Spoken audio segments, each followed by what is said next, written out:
At about 3 in the morning, somebody came in, and I was sleeping on the floor under the table where my mother was sitting, and he told her that my father had been killed.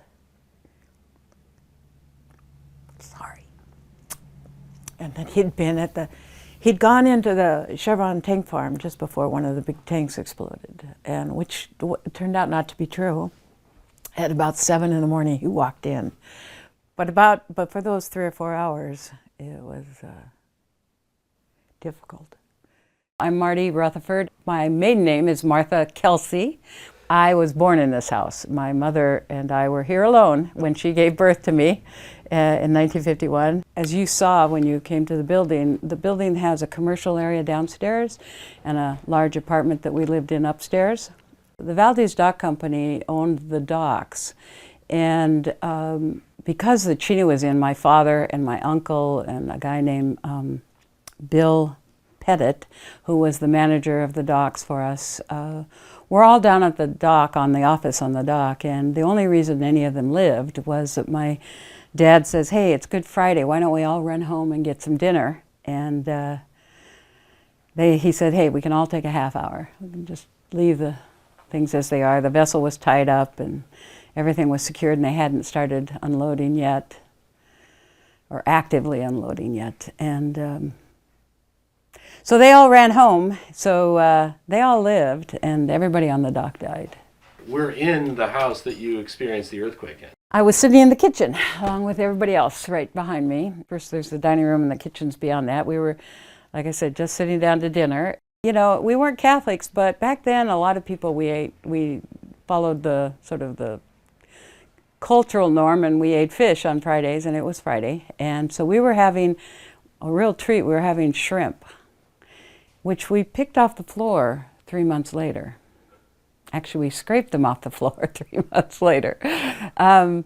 We had just been seated when it started, and we had had a lot of earthquakes over the years. So for about the first 30 seconds, nobody really reacted, but it kept getting stronger and stronger and stronger.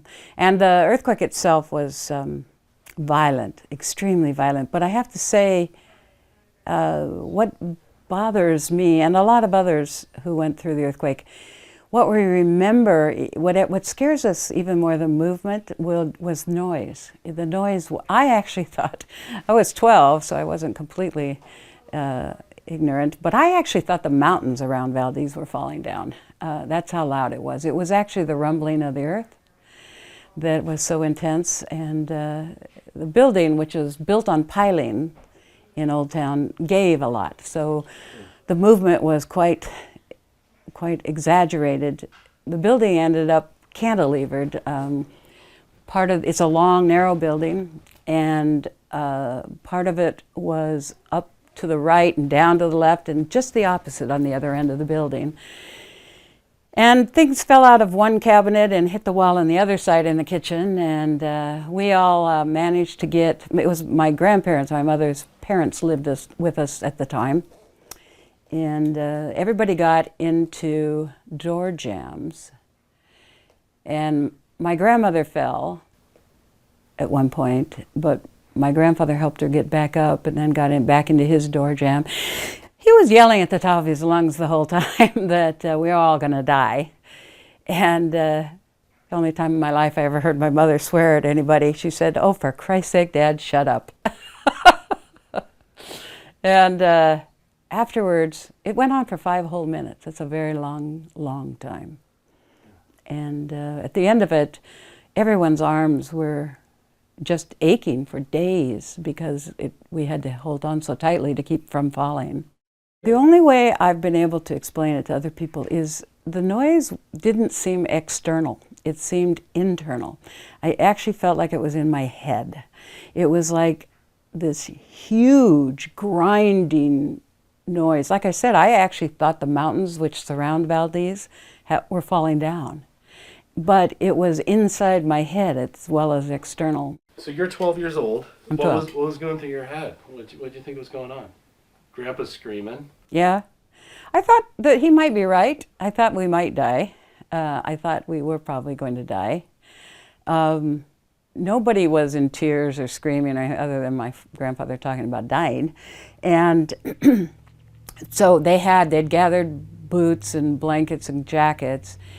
And by the time we went, and my father came out here to the front of the building and says, we can't get out that way, it's too jackknifed. He says, we're going to have to go down the back stairs and through the apartment. There was a walkway built on piling next to the building, and it was not only jackknifed, it was broken. And there was probably a 4-foot gap that the water was, and mud, and just boiling out of.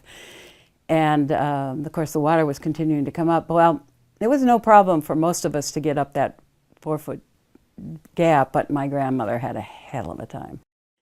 Our car was parked in front of the building, and thankfully, while it had water up, into the, beyond the door level, it wasn't in a crevice. It hadn't fallen into anything. But there was it was parked heading down to the water, and when the water had come up, a squid had gotten stuck on the windshield wipers.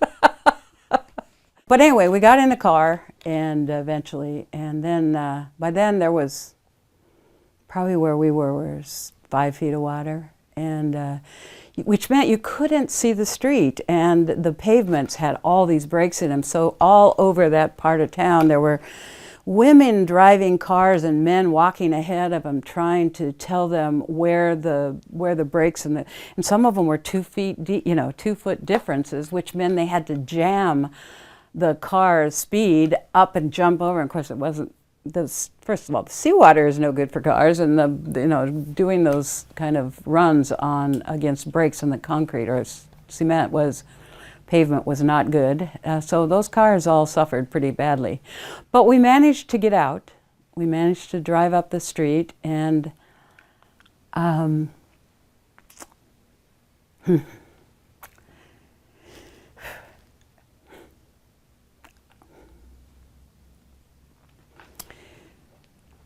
we saw a friend of mine, Cherie Knutson, and she had a brother, Stanley, and she came. We were driving slowly because there were cars all over the place. It was kind of chaotic. Nobody was panicking, but it was kind of chaotic. And Cherie came running over to the car. We were moving so slowly. She rolled down the window, and she says, "Martha, Martha, Stanley was on the dock. Stanley was on the dock." Which meant he was dead. And so a lot of people went to what was then called 10 Mile Hill. The men, took the women up there, and like I said, we probably got up there by somewhere between 7 and 8, I'd say. And there was just all these rows of cars along 10 Mile Hill. And the men all went back into town because fires had started, and there were a lot of people, of course, missing, and there was a mess. So all these women and children and old people were up on 10 Mile Hill just spending part of the night. But I remember the thing that was troublesome was that people would come walking by throughout the night and asking whether we'd seen so-and-so or so-and-so. And of course, usually they were people that were gone. And that was difficult. So we stayed there probably until, I'd say 1 or 2 in the morning when the men started coming back out of town. And then they drove the cars. Some of them went... I'm sorry, but when you touch the microphone, I hear it. Sorry. So, no. I know this is difficult, and I really appreciate you sharing this with me. I know it's troubling I think to after talk all about. this time it would be. Anyway, so they drove us. Some of them went up to 35 miles, St. Lodge, and some of them we went to a cabin of one of our teachers, whose name escapes me right now, where we spent the night. There must have been, 30, 40 people in that little teeny cabin where they lived, and of course they just opened it up. And At about 3 in the morning, somebody came in, and I was sleeping on the floor under the table where my mother was sitting, and he told her that my father had been killed. Sorry. And that he'd gone into the Chevron tank farm just before one of the big tanks exploded, and which turned out not to be true. At about 7 in the morning, he walked in. But for those 3 or 4 hours, it was difficult. So, but it was so much going on around it. I mean, it was just one more person, you know. Sorry, I'm so sorry. Don't be sorry. You know, this is unreal. There he was, you know. For about 3 hours, we were trying to deal with the reality that he was gone, and we were awfully glad to see him. I always had those cheeks. What would you say to that young lady now if you could talk to her? I'd say enjoy the time in Old Town, because it was going to be briefer than we expected. And I think most of my peers who grew up in Valdez feel the same. We will always miss Old Town and the environment that we had there. I mean, it was very special.